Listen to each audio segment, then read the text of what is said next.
Salut tout le monde.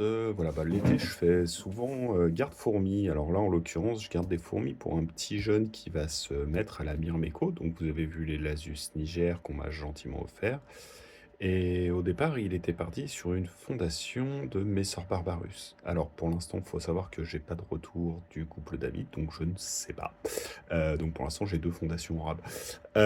J'ai également pris une colonie de Messor parce que je trouve ça assez intéressant dans le sens où ça fait des majors, chose que ne font pas les Latius et qu'elles sont granivores. Donc, vu qu'ils voyagent pas mal, ça permet de partir un peu plus en vacances. Donc, je vais vous montrer la colo et le petit setup que je lui ai mis. Voilà.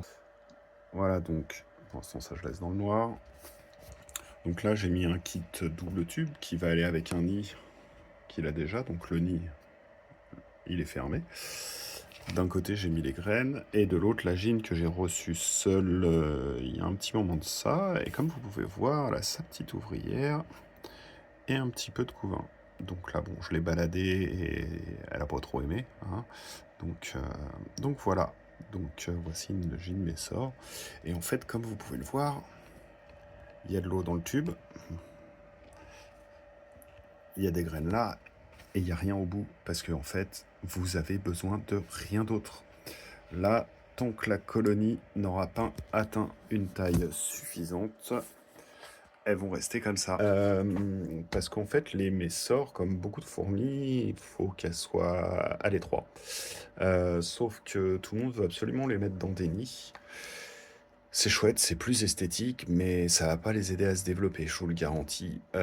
J'ai testé, hein, comme beaucoup de gens dans la Myrmeco, j'ai fait la connerie, j'ai mis mes fourmis dans des nids trop grands et j'ai perdu la colo. Il n'y a pas de mystère, c'est arrivé à peu près à tout le monde, à tous ceux qui font de la Myrmeco, on s'est pensé plus intelligent que les autres, et moralité, on est aussi con que les autres, et malheureusement nos fourmis sont décédées. Ça reste des êtres vivants, c'est quand même pas, c'est pas fantastique cette histoire, hein, nous sommes d'accord. Donc là, avec juste ça, tant qu'il y a de l'eau dans le tube, il n'y a rien besoin de rajouter. Juste ça, là, je suis tranquille encore un mois. Là, ça devrait pas tarder à émerger. L'eau, malgré qu'il fasse chaud dans ma pièce, il me reste la moitié du tube en hauteur en quantité d'eau. Il y a des graines à dispo.